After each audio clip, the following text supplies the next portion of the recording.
We hear a lot of perspectives on the Mankind podcast. Inclusion of a guest is not an endorsement of their views, and the opinions expressed here do not always represent the mission or values of the Mankind Project USA. This is Mark Greene, and you're listening to the Mankind Podcast.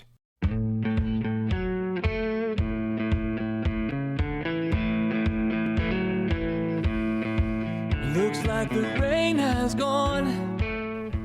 Welcome to the Mankind Podcast, the show where we break the molds of modern manhood to prove that there is more than just one way to be a man. I'm your host, Clift, and today's episode is all about why we, as men, react to the Metoo movement. But first, a distinction. This is not an episode about the Metoo movement. It's about the reactions that we have to it.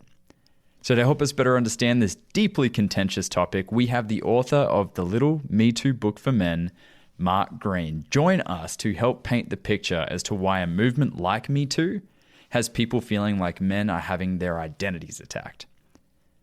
But first, let's zoom out for a second here and look at possibly the most heinous example of men who have abused their power and influence that have sparked the Metoo movement. But first, a question. Show me a single person, man, woman, non-binary, transgender, that would condone the actions of men like Harvey Weinstein or Bill Cosby. Now, perhaps there's people out there, but I, for one, am not aware of a single person remotely close to my circle that would, and perhaps you're in the same boat as me. And in fact, I would go out on a limb to say that it's likely that the overwhelming majority of the world's population wouldn't condone these acts, yet when a movement like #MeToo arises to confront and fight against these acts, it is met with huge resistance by the same people I judge to be opposed to men's behavior and acts like Harvey Weinstein. Now, yes, that's a very macro look at the situation, and of course, there are a lot of examples of extreme ideologies and acts and behaviors on either side of, where people stand with Me Too. So I do get that, and I'm not here to speak about that, because those are really just extreme examples that, in my judgment, take our focus away from the more important conversations and questions that need to be addressed. Questions like, why do I as a man hear of these heinous acts that other men have committed and all of a sudden feel shame? Or why do I see people close to me post on their social media #MeToo and then feel a sense of responsibility and pain as if I myself were the one responsible? Or should I as a man accept the blame and feel shame for being born with a penis and identifying as a man when men are being labeled as the problem? Well, now is the time to have the tough conversation around this and address these questions head on, so we as people, not just men, can better understand the bigger picture around these issues and begin to create a dialogue. Now, my hope for this is that we, people of all genders, background, race, upbringings, can get to a place of seeking to understand one another instead of attack and throw stones. Because in my judgment and experience, there is far more progress and cohesion to be had from having the conversation rather than fueling the conflict. Now, quick note for today's interview, and those of you listening, Mark Greene, our guest, is a man I judge to have earned his stripes around these topics and is very fluent in these types of conversations. So, just so you know, you are going to hear a lot of information come thick and fast from Mark. So my suggestion for all of you listening out there is to just simply listen openly, allow yourself to feel, and only own what you think is necessary around these discussion topics. Because the best way forward as humanity, as humans, not just men and women, in my opinion, is to do so from a place of hope and intentionality, rather than a place of shame and guilt. So my friends, buckle up and enjoy this in-depth conversation with Mark Greene.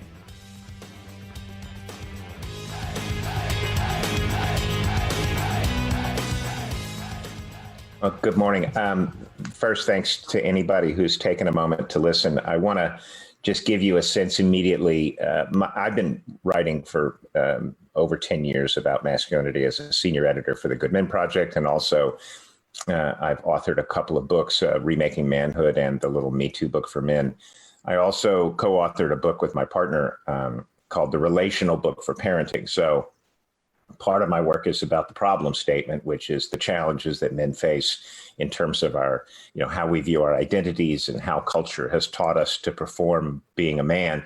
And then part of my work is the solution statement, which is how to help anyone, men, women, boys, girls, non-binary people, sort of center relationships instead of roles, instead of, tasks and jobs and responsibilities and expectations, to center relationships as a way to sort of bring us out of the isolation that a lot of men struggle with.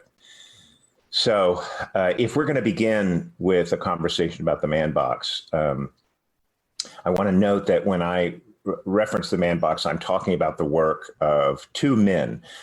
First, a guy named Paul Kivel in the early 1980s who went around to boys in high schools in the Bay Area, and he asked them what the rules are for being a man.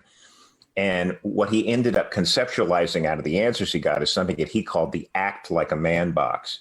And what he meant by that was a set of rules for being a man that were basically men were boxed into this little space. And if they began to perform masculinity in ways that didn't fit, they would be shamed and bullied back into that box, not only by the boys and men around them, but oftentimes by their mothers or the women they were in relationships or whatever, because whenever I do a conversation about ManBox, what I call ManBox culture, what Paul Kivel called the act like a man box, and what Tony Porter later shortened down to the ManBox. And by the way, if you go to YouTube and look up A Call to Men by Tony Porter, you'll find his TED talk there, or maybe you have to go over to TED.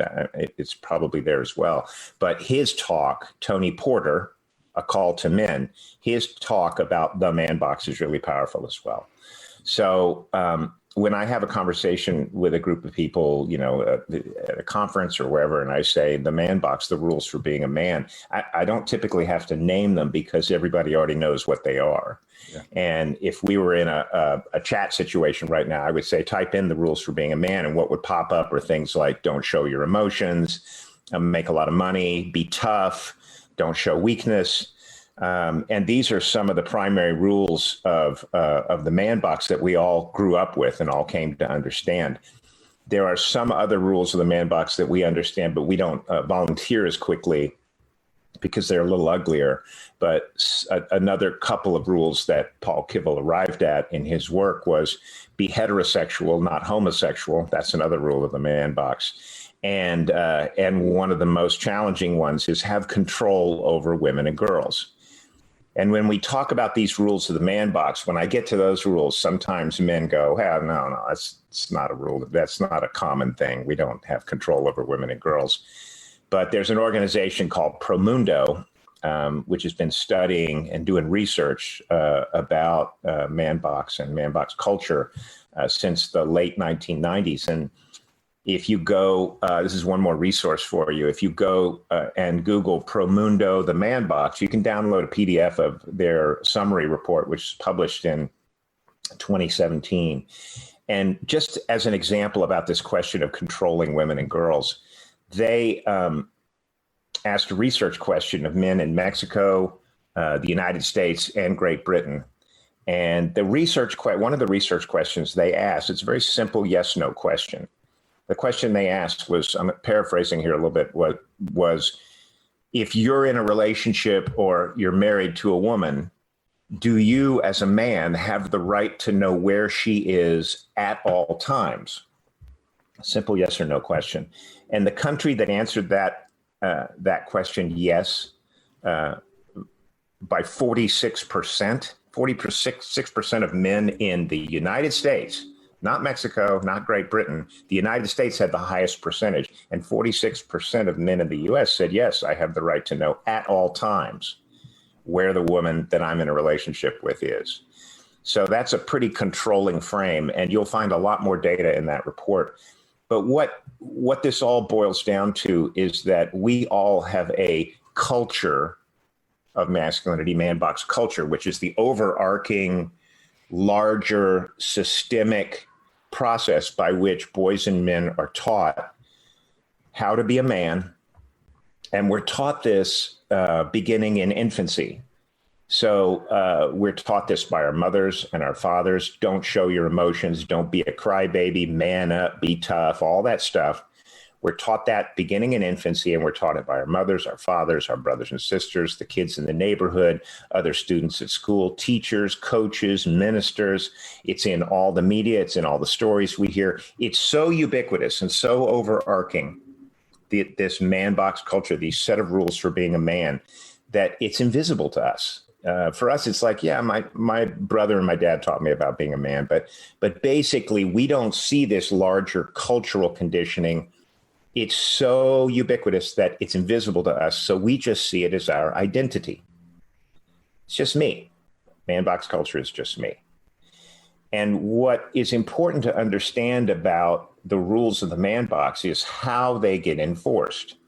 Because ManBox culture's first rule, which is don't show your emotions, is actually one of the most socially damaging rules that get enforced on boys and men. And it basically begins with, if you fall down at the playground and you're 4 years old and you scratch your knee and you start crying, we're told to man up. Don't cry. Don't show that emotion. Don't show pain. Don't show unhappiness.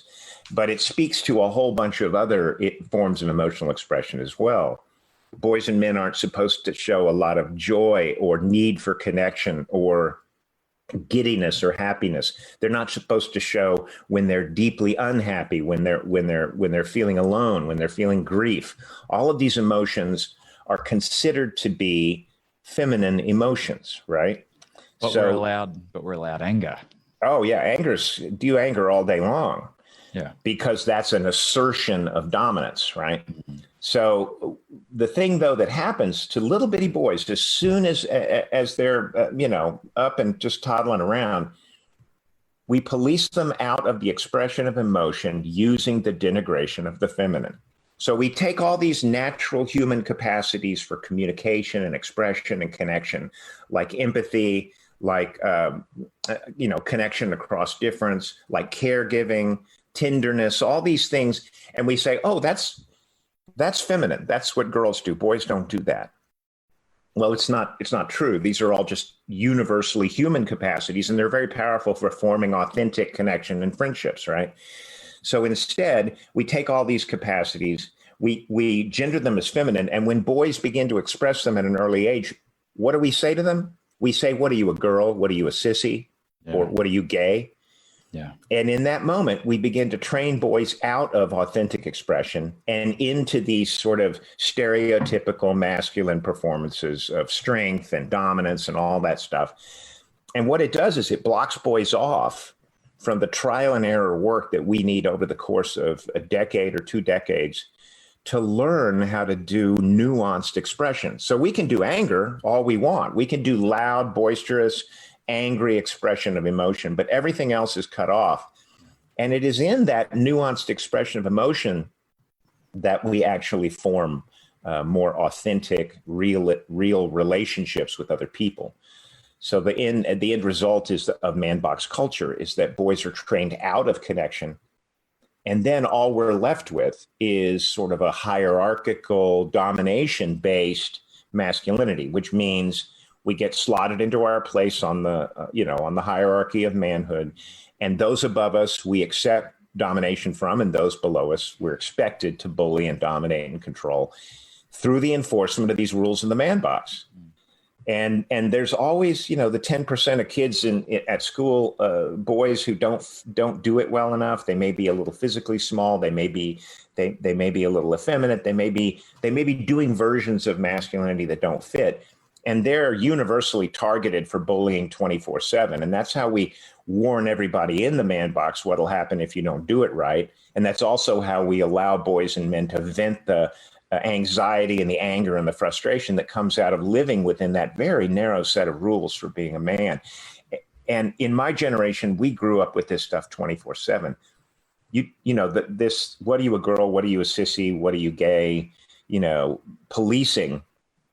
It didn't happen once a week. It didn't happen once a day. It happened hourly, constantly. Boys are constantly going at each other, doing dominance games with microaggressions and all this policing of each other. And the end result is we end up very isolated because we don't trust the men around us. You can't trust somebody who's above you on the hierarchy and dominating you. And you can't really form an authentic relationship with those that you're expected to dominate. And if you don't bully the guys below you, you lose status. And that adds to the number of people above you that are going to be bullying you. So that's the poisonous or toxic aspect of ManBox culture. And by the way, I don't talk about masculinity as being toxic. I don't use that language.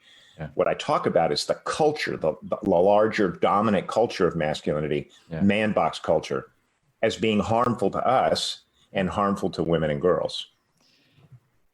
You know, it's for those listening at home, we are live as we record this, and we've got 100 people watching us live right now. And clearly this is a contentious topic because I see the angry face emojis popping up and I see some of the comments coming up, and I'd be curious to know what some of the comments are. Absolutely. So let me pull some up. Primarily I'd say 80% of what we're seeing right now are from women. And I'm seeing that I understand those angry faces. Yeah, that makes sense. I would be this construct of culture that we're talking about right now, this ManBox culture, which I wrote a book called The Little Me Too Book for Men, and it is about 75 pages, and it simply outlines the Paul Kivel's work, ManBox culture's impact on boys and men in terms of isolation and forcing them into hierarchical dominant space, performances of being a man, controlling women, and doing this version of masculinity where but there's this whole story how men don't show their emotions. Well, the fact of the matter is we get pounded and beaten down until we give up showing our emotions, starting at a very early age. And this is deeply isolating for boys and men. And there's two women who have done research and written books about this process. And the first of them is Judy Chu. She wrote a book called When Boys Become Boys. And then there is a woman named Niobe Way, who's a professor at NYU. And she did years of research and wrote a book called Deep Secrets. And I want to explain a little bit of her work real quickly here. Niobe Way would go to boys in early adolescence. And her research all speaks to the isolation, the emotional isolation and disconnection, and the damage that it does to boys. She would go to boys in early adolescence and say, what does your best friend mean to you? And those boys would respond universally. They would say, I love my best friend. They would use the word love without any shame. And the other thing they would say is that, and these are boys that are 11, 12 years old, they would say, without my best friend, I would go crazy. Then she would go back 4 or 5 years later in late adolescence. She would interview the same boys. And the stories that they tell in Deep Secrets, you can hear the shift in their voices about what they're willing to express and what they're beginning to hide. But they say in late adolescence, yeah, my friend Mike, he lives around the corner, but I don't see him that much anymore. He's a great basketball player, no homo. Throw that phrase in there to make sure that nobody thinks they're complimenting someone means that there's any implication of being gay. And then they will say, another kid says in the book, he says, that friendship's sort of on a crossfade, it's sort of fading out. And what she discovered is that these boys in late adolescence aren't concerned with expressing who they are in any authentic way. What they're trying to do is prove what they are not. And here comes the same language again. What they're trying to prove is they're not little kids, girly, or gay. And in that moment, they disengage from these relationships that 4 or 5 years before they said they would go crazy without. And it is at this point that boys' suicide rates become 4 times that of girls. Yeah. And our entire culture and society takes these boys, shames them into disengaging from this deeply meaningful, intimate, emotionally intimate male friendships, and then gives them a little shove towards girls and says, if you want any kind of emotional connection of any sort, get a girlfriend. Mm-hmm. And in that moment, they put a load of an emotional burden on young girls that those girls are not in any way, shape, or form prepared for at that stage in life. And they cut boys and men off from these networks of masculine friendship which are actually crucial places to locate our emotional expression and development. And when we talk about unpaid emotional labor for women, when we talk about the burden that women are expected to take on for men, both in terms of not only in romantic relationships, but just in work relationships and in the daily operating of human beings, that men expect women to process a lot of emotional stuff and carry a lot of burdens because men are cut off from that process. This is an example of how they get there, right? And I would say that the other challenge that we need to fully comprehend and understand, and there's reams of research about this, is the health impact of what is a socially isolating outcome for boys and men. They don't have meaningful, authentic relationships. And they're so busy proving they can do this ManBox thing. They can make money, pay the mortgage, control the economics of the family, control women and girls, have power, have lots of sex.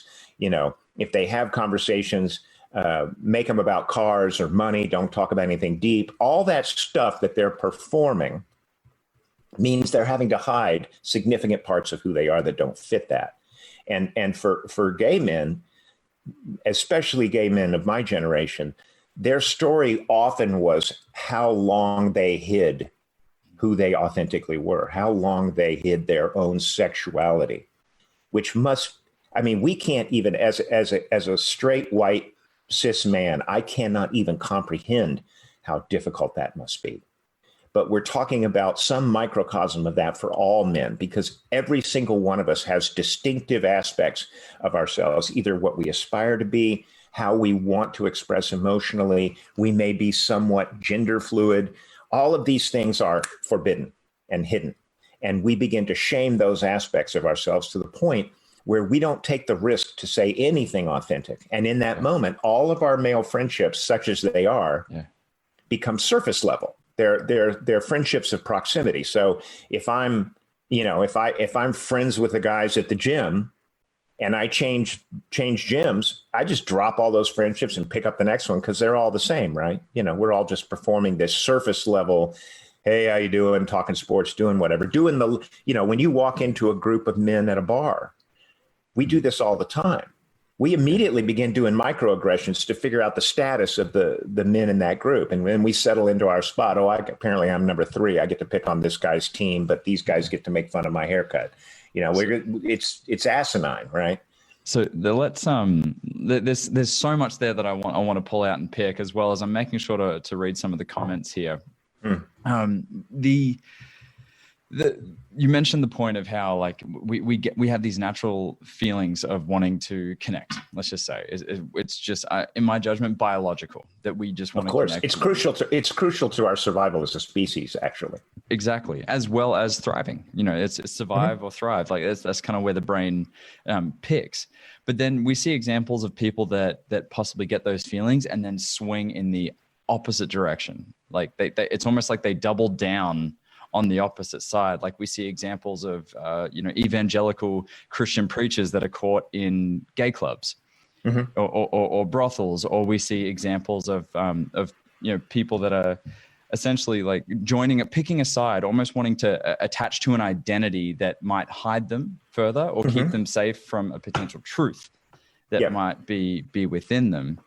And you talk about these microcosms that some of us have these happening on even just the smallest, tiniest degrees, where we might be hiding and protecting something. How dangerous is it today? Like, is it really that dangerous to be authentically expressing our feelings and who we are? I mean, I know we've been trained to believe that that's not safe, but really, how dangerous is it to be that way today? Well, it depends on where it's context, right? I mean, I think men move through a multitude of contexts daily. So you may have a situation in your home life where you can be more expressive, and then you may go to your workplace and there may be a situation where you have a couple of coworkers where you're pretty open with, but then you have this meeting with this one manager and he can make decisions about what projects you're going to be on and so on. And that guy has expressed a couple of times around the water cooler about some woman's body who works in another department. So you kind of have him positioned that he's a bit more of sort of a man box bully, right? So him, you dial it all down, you sort of conform. This is the problem for men, is that it's not all or nothing for us. We have to track every single man who has power in our lives. And beyond that, there are many, many women who internalize man box culture and then train their sons or husbands into that behavior. And sometimes it's because perhaps that woman is a little bit ignorant about the implications of doing that. But more often than not, we train our sons to be a little bit tougher out there in the world because we know what's going to happen if they don't perform it to some degree. Now, there's some flexibility in what's going on right now. And I think younger people are more open about questions of gender, more open about the performance of masculinity. And we're seeing that play out in terms of their politics and in terms of their views. And really, if you'd have told anybody 15 years ago that the Supreme Court was going to make gay marriage legal, we would have been shocked. So you can see there are shifts in the rules of the man box, cultural shifts taking place. But the prohibition against expressing emotionally and the prohibition for men to conform shows up intermittently, even now in our days. And we all know how to code switch to that version of ourselves, that it's a little tougher, it's a little more, man box, because we understand that there's a price to pay at certain moments. And I was going to say, mothers and fathers, we train our boys to some degree to be able to code switch in that way even today. But if you want to talk about the danger of man box culture, is it dangerous? We have to understand that once you strip boys of the ability, see, the thing about emotional expression that's really important to understand is that emotions are not born, in us. They're not like, oh, well, here's my emotion, I'm going to put it on a plate and give it to you. Emotions are born in the back and forth of relating, right? Relationship is rooted in the word relating. And what relating is the moment by moment back and forth of expression, tone, words, and intentions, and also the history of conversations that came before. So if in that process of back and forth, emotions emerge and then they change depending on what's going on in the conversation. We all know this. I may enter a conversation with you a little bit uncertain, feeling a little anxiety. And as that conversation goes forward, I can either become more anxious, irritated, angry, defensive, or as that conversation goes back and forth, a moment by moment of relating, I can feel more confident, comfortable, calm. When you tell boys, don't show your emotions, what you're doing is cutting them off from that crucial process of relating. You're cutting them off from being able to form relationships. And once you slam the door on that for boys, then the only masculine validation that they have left available is these rules of the man box, which are all about doing. I'm going to make money. I'm going to get women. I'm going to have sex. I'm going to be dominant to the men around me. I'm going to win sports. I'm going to win. I'm going to do. I'm going to do. I'm going to do. These are all doing.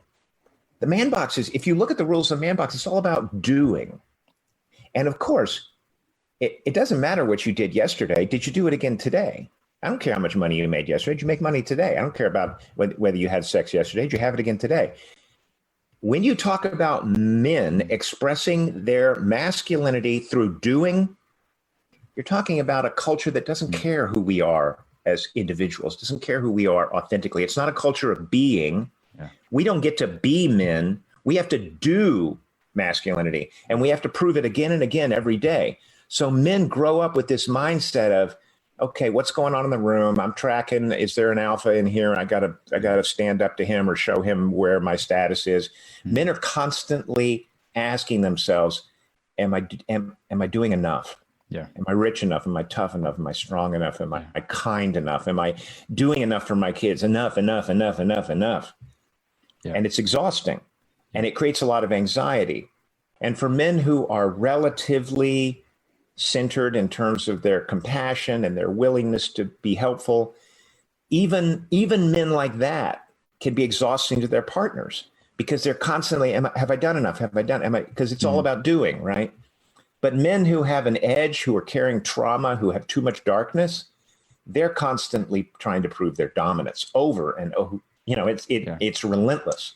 So there's let's take a pause there, because clearly this has been a field that you have spent some time in. But what I want to ask you, I mean, as I'm looking at some of the comments, like we're let's just say we're kicking up a lot of energy. I mean, we've got, and I'm sure that, having written the books that you've written and spoken on the topics the way you have, I'm sure you've received a lot of pushback from people that want to have their feelings felt. And yes, a lot of what you're sharing has been founded in particular research projects. Sure. But I can't help but notice the absolutes, the way in which you speak in absolutes on certain topics. I mean, the kind of comments we're getting here. I mean, we've got men and women checking in. We've got Kristen. This is a bunch of bull. I'm so tired of all this sensitive crap. We've got John who says that you are gay and that you can't instruct hetero men on how to be hetero men. There it is. There it is.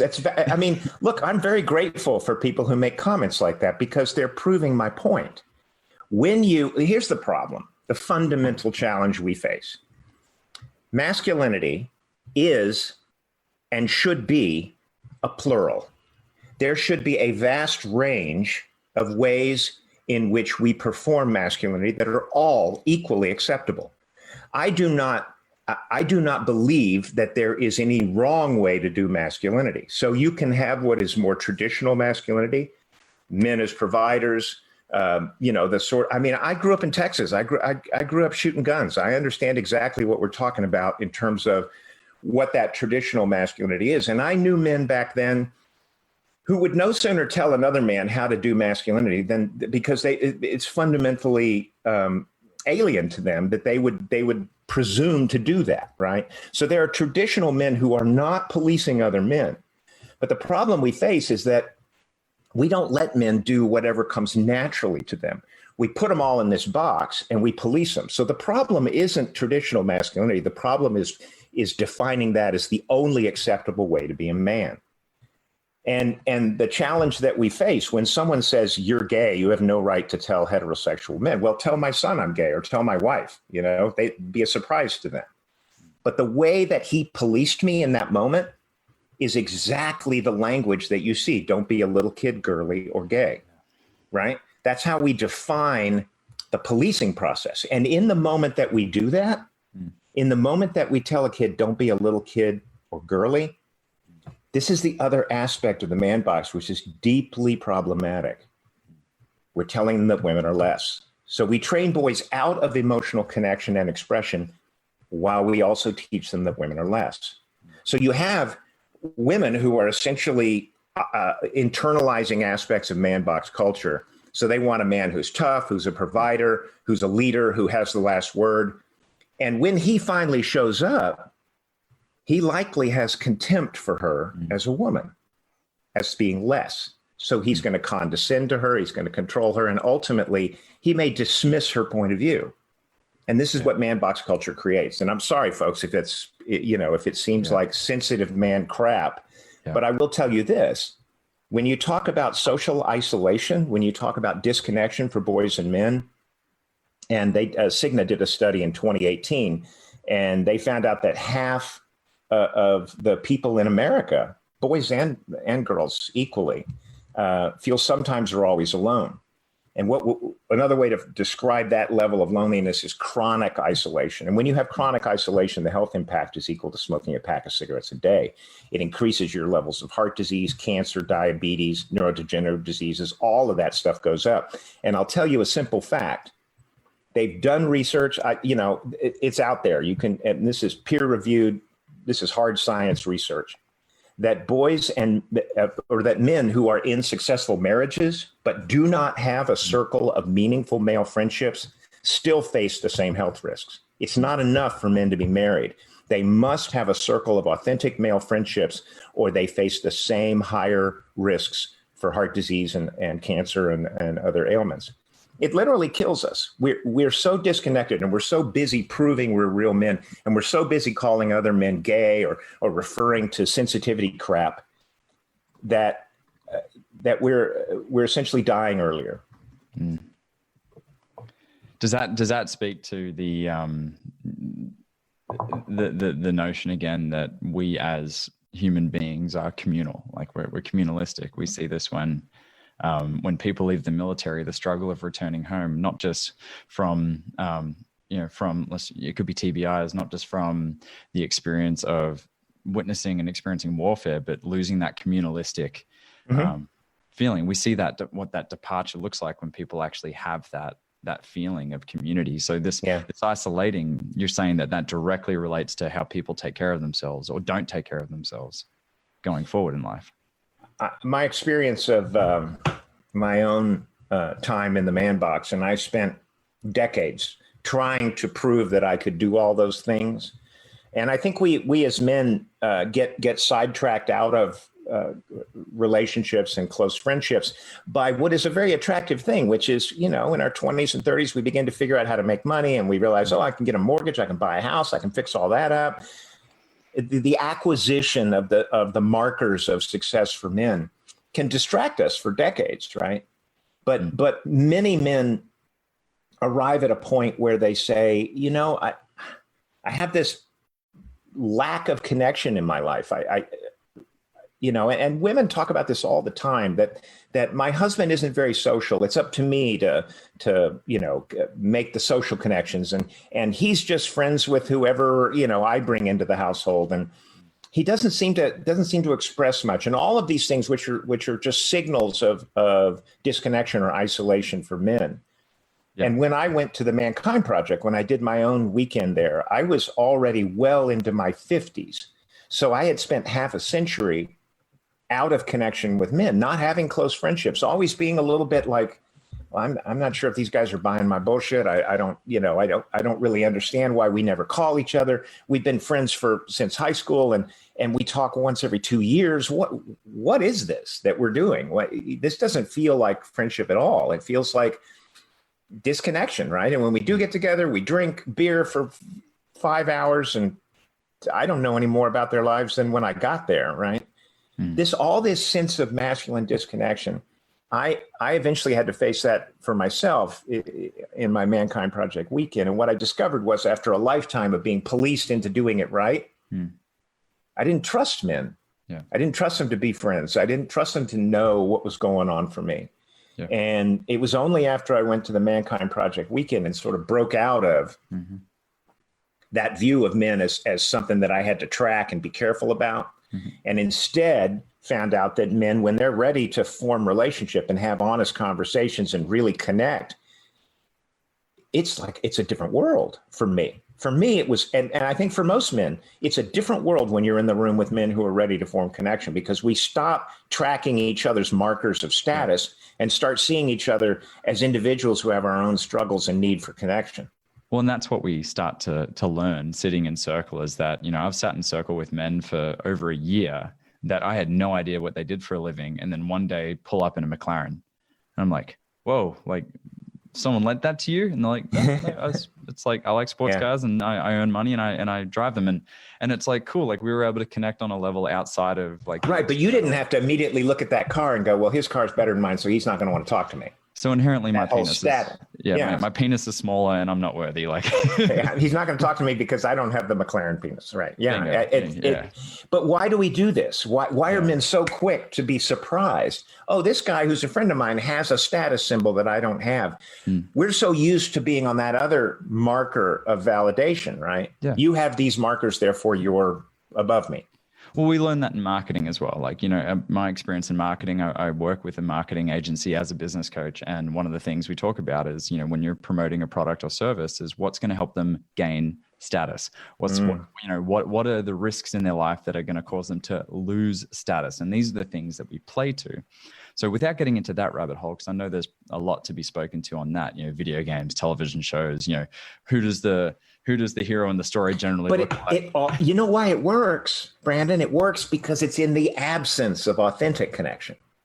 When authentic, meaningful relationships are absent, we lean into these markers, right? Oh, I've got to get more. I got to get a better house, a better car, a better job. I got to have, and it's tragic when you watch men try to top each other over and over again in terms of what they have instead of who they are. Yeah, Yeah, go ahead. So I want to ask you this. What is it like if we're looking at, like, let's just say there's two sides here, because clearly, like, just in the comments alone, we're having people that are very much against what you're sharing, and we have those that are on the other side, and then we have those that are kind of in the middle that are just here to get a better understanding for themselves versus, in my judgment, kind of find arguments to support one side. Let's just say there's A team and B team, and A team are pro what you're saying and B team are not. A team, those that are for what you're sharing, what is their biggest fear when it comes to this topic? Like, what is the thing that they're afraid of that makes them willing to fight for what it is that you're sharing? And then I want to hear from the other side, the B side. What is it that they're afraid of, that they're willing to come on and share their opinions very fervently and passionately? Well, can I also say, you've just set up a binary. And binaries are what drive politics, race, gender, everything in the U.S. and elsewhere is driven by what are binaries. And binaries are inherently false, right? We don't have an A and B team here.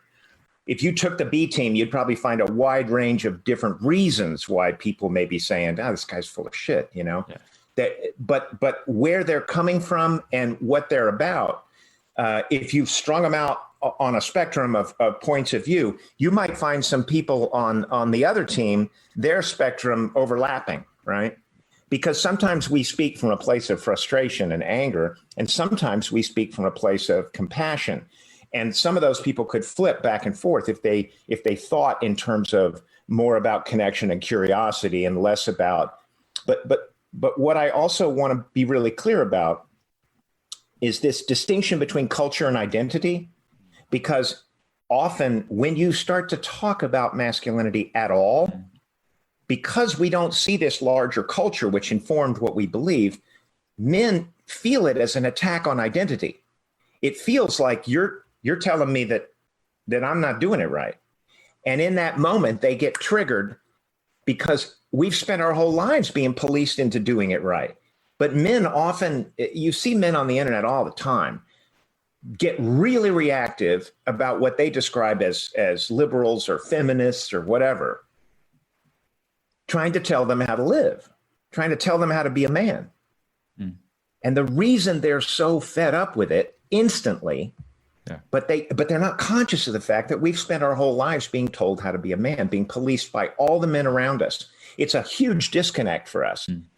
And we've been traumatized out of human connection, which when you watch young boys, the kind of loving, joyful fun that 4-year-old boys have together, I can tell you that many men think back, I remember what that was like. And why did that go away? Why is that gone now?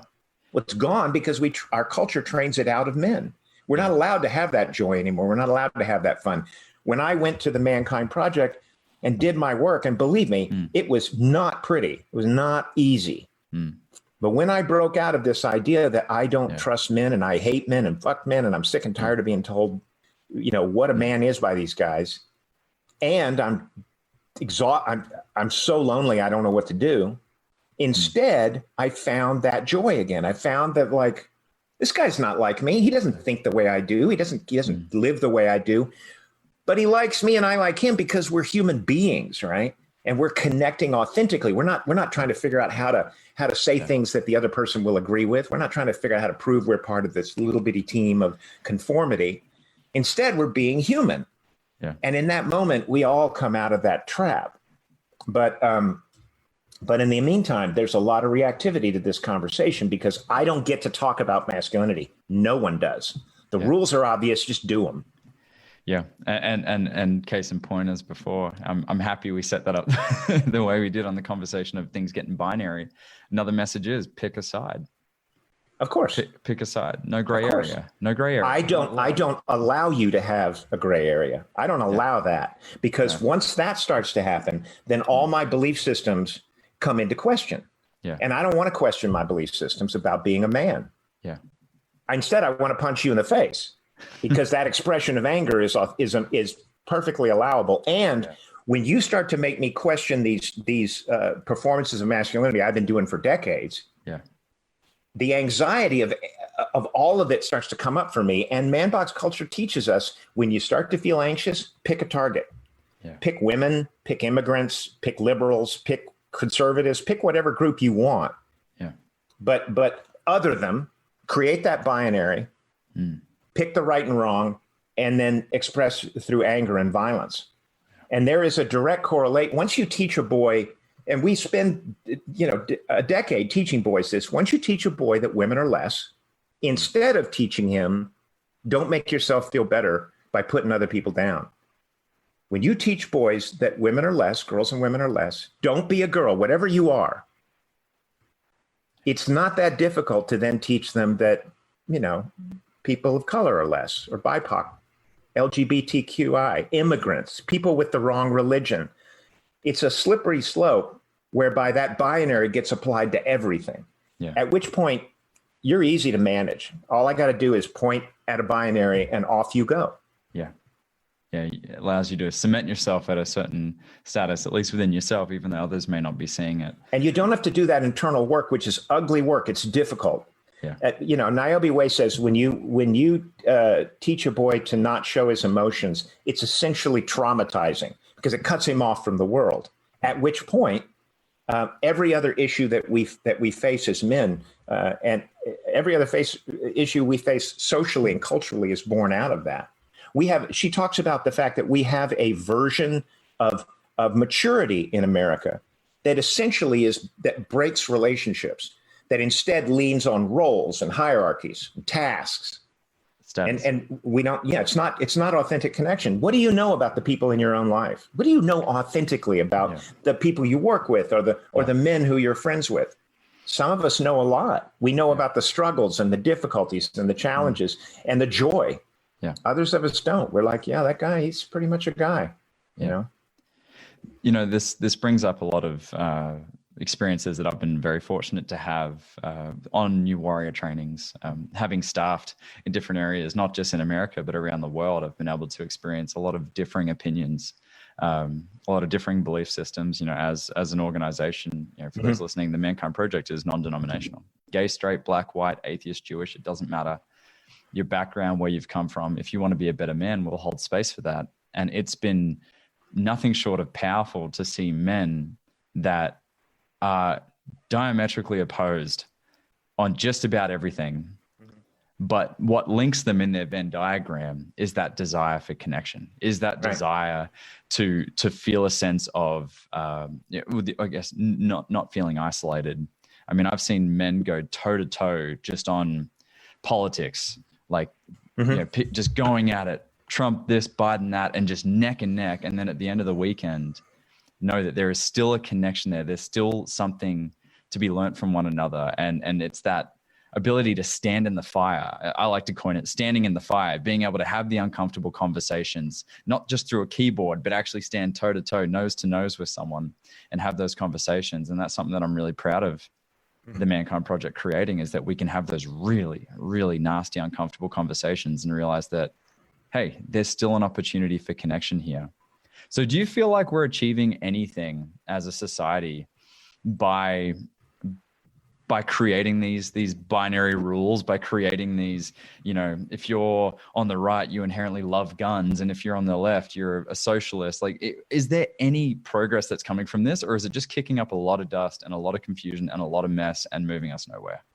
Well, I'll tell you, the most powerful tool we have for connection as human beings is to share our stories. And if you were to ask me, who I voted for in the election, and I told you, and you were to plug the binary, and you'd be like, well, then you're going to take our guns away. But if you were to ask me what I did the last time I took my son, who's 15, to Texas, I would say, yeah, we went to my friend Will's ranch and we shot guns. And I got to tell you, his AR-15 is accurate at about 900 yards. And we had a good time shooting those guns. And we had a good time, doing things which would arguably make us pro-guns. So how do we start telling our stories instead of, because binaries, political binaries especially, are designed to do one thing, and that is to divide and conquer and control political outcomes. And when you talk about a hierarchical masculinity, of a dominance-based masculinity, where we all get slotted in, and at the top of that pyramid, I'm sorry to set off the comment section again, is white men. We have the most status and power and control, and then other men, and then below that, women, and then the intersectionalities of LGBTQ or whatever else might inform who we are. If I want to stay at the top of that hierarchy and I'm a white guy, I need to hide the fact that I'm gay. I don't happen to be, despite the comment section, but if I was, I would hide that if I wanted to stay at the top. But you have this hierarchy, right? And that hierarchy is designed to do one thing, and that is to move power, influence, and money up. That's what it's for. There is no other purpose for binaries but to add to the process by which power moves up. And when we share our stories instead and talk about who we are as human beings, we break down that binary and create a more lateral masculinity of connection. It is in that moment that we all begin to see that we have a lot more in common. And it's in that moment that we come to realize that we've been gamed, we've been tricked into buying a version of masculinity that moves power up. And sure, if you can get to the top of the hierarchy, great, do that. But I have a single question that I would also ask. If white men are at the top of this pyramid, and if this is such a great place to be, why does 75% of suicides end up being white men who, by all accounts, get the most benefit from a hierarchical domination-based masculinity? Now, some people would say, well, that proves that it doesn't exist. But I would suggest to you that it proves that we're all disconnected. We don't have the relationships we need to live rich, real lives. Yeah. And the problem with ManBox culture, have a lot of sex, make a lot of money, win at sports, all that stuff, is that we're going to age out of it. Yeah. And those men who are killing themselves are older. And they've been on the hamster wheel and the treadmill, doing, proving, and which is good fun, I guess, when you're in your mid-30s and you can sort of thrive on that energy. But eventually they start to falter and fail. And ManBox culture says, oh, nice to have you. And boots them to the curb. And the younger men roar on by. And those men come to realize they have none of the... Whoop, Lily, don't do that.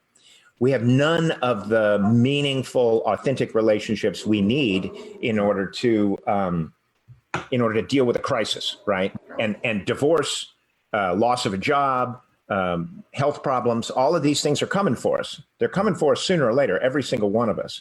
So what we know is that based on ManBox culture and the rules of proving you're a man, somewhere out there, our failure is waiting for us. And the men who run into that wall and don't have the Mankind Project or some other way to deal with this stuff and form connection and get the support they need, many of them are turning that anger that they're so encouraged all their life to express, they're turning that anger internal.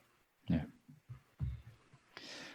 Well, mate, there's a lot to chew on there. One thing I recommend to all of you listening, regardless of how you feel about the conversation we've just had, whether it's something that you feel like you agree with, whether it's something you're on the fence about, or whether you're opposed to what we've been what Mark's been sharing, I want to strongly recommend that you show a willingness to look at the other side and pick up Mark's book and have a read just to see where you personally land, just from your own experiences. It's your life. You hold the pen. You get to be the writer.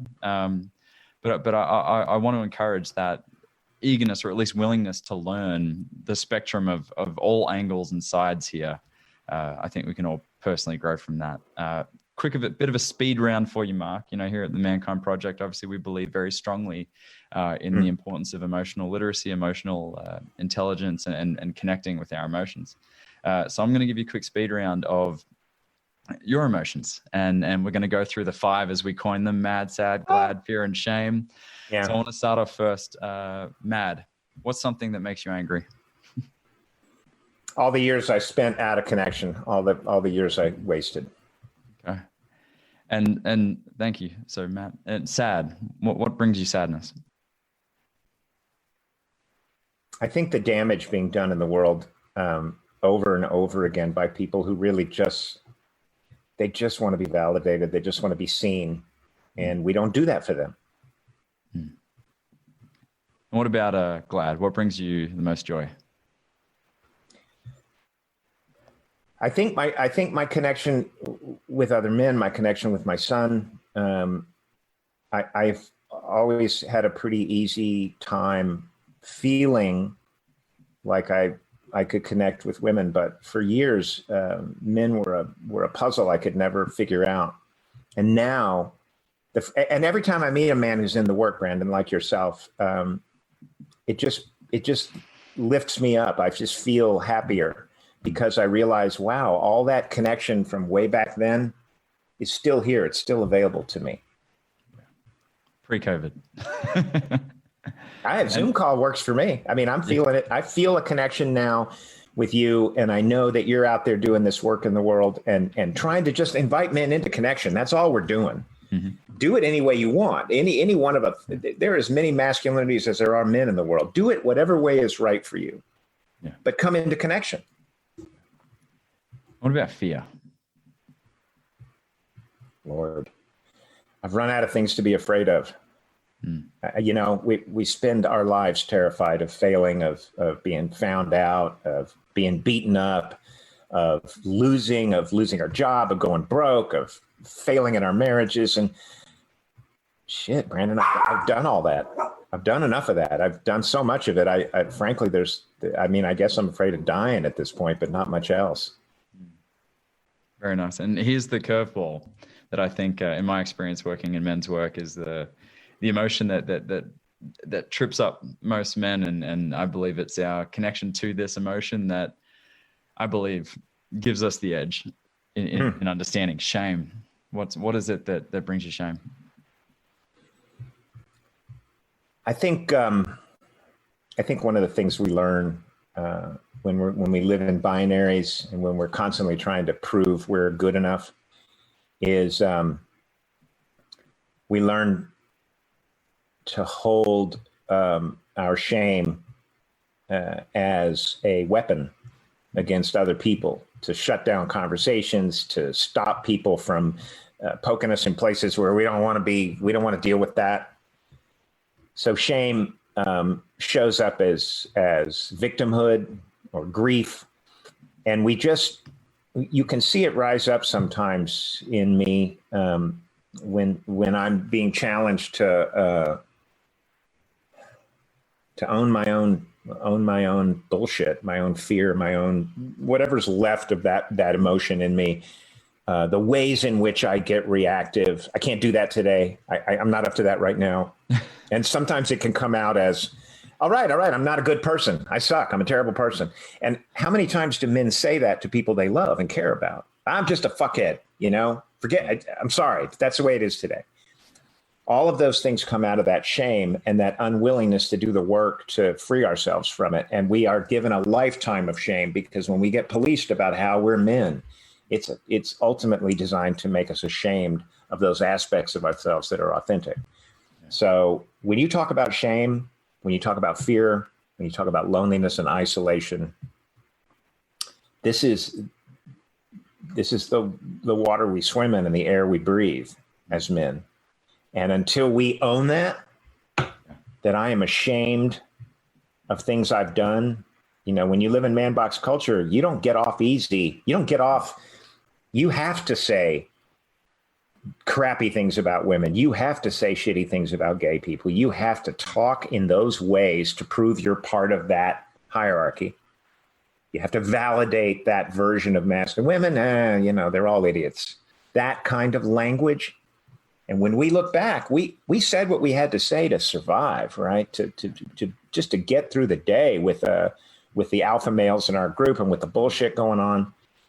And now we have to own the fact that we said that all our lives. We said those things, and we came to believe them at some level.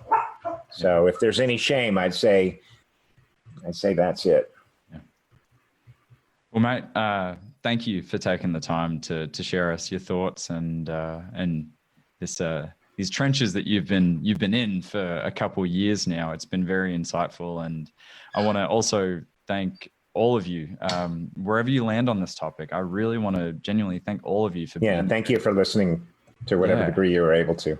Absolutely. I think that's progress. And that's willingness to even be in the conversation regardless of the stance. So grateful to all of you for being here, sharing your thoughts, sharing your passions, and I hope all of you have a safe and healthy holiday season and a happy new year. Mark, hang around for a hot second. But for those that have been joining us for this conversation, I doubt it'll be the last one that we have with Mark.